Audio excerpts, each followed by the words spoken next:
Sir আপনাদের বিলটা। ও হ্যাঁ দিন। ও আচ্ছা 1650। হ্যাঁ স্যার। আরে সরি, আমি তো ক্যাশ আনতে ভুলে গেছি। নো ইস্যু স্যার, আমরা ইউপিআইও রিসিভ করি। আচ্ছা বারকোডটা দেখা। ইউপিআইটা এরর দেখাচ্ছে কেন?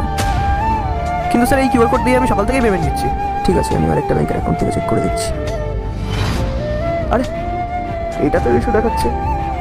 আচ্ছা আপনাদের বারকোডে কি কোনো সমস্যা আছে? কিন্তু স্যার আমি সকাল থেকে এই স্ক্যানারই পেমেন্ট রিসিভ করছি। আপনি একবার আপনার ব্যাংকের সঙ্গে কনসাল্ট করে দেখতে পারেন। ঠিক আছে, আমি আমার ব্যাংক ম্যানেজারের সাথে কথা বলে দেখছি।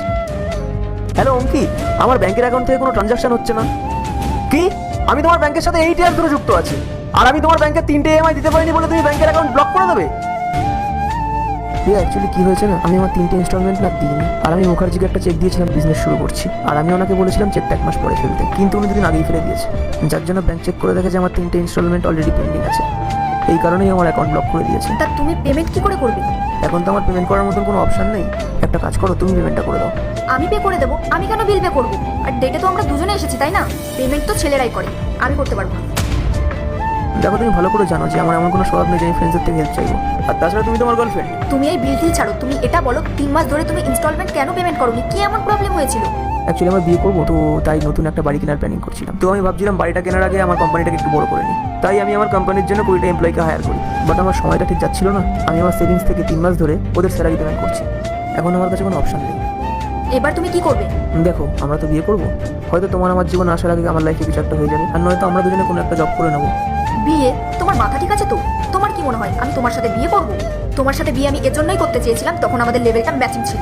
তখন তুমিও বড়লোক ছিলে আর আমিও বড়লোক ছিলাম, আর এখন তুমি গরিব হয়ে গেছো আর আমার লেভেলটা একই আছে।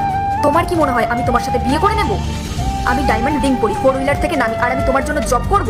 এই পেমেন্ট তুমি দেখে নিও, আমি গেলাম। নেহা, তুমি এসব কি বলছো? তুমি আমার গার্লফ্রেন্ড তাই না?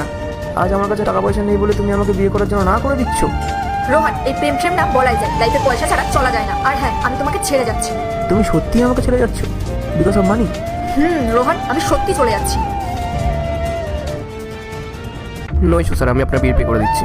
সেটার দরকার নেই, আমার ট্রানজাকশন ঠিক আছে, আমি পে করে দিচ্ছি। ট্রানজ্যাকশন কাজ করছে? তাহলে আপনি তখন বললেন না কেন? আসলে কি ওই মেয়েটাকে আমার টেস্ট করার দরকার ছিল যে আমার সাথে বসেছিল। আসলে 2 মাস পরে আমাদের বিয়ে ছিল, আর আমি ওকে প্রচণ্ড ভালোবাসি। 7-8 মাস ধরে দুজনকে ডেটও করছি। তো আমাকে এটাই জানতে হতো যে এই মেয়েটা আমাকে ভালোবাসে না আমার টাকা নেই। আজকাল লয়াল মানুষ পাওয়া প্রচণ্ড মুশকিল, তাই আমি ভাবলাম আমাকে একটু টেস্ট করে দেখি। রেজাল্ট তো তুমি দেখতেই পারলে।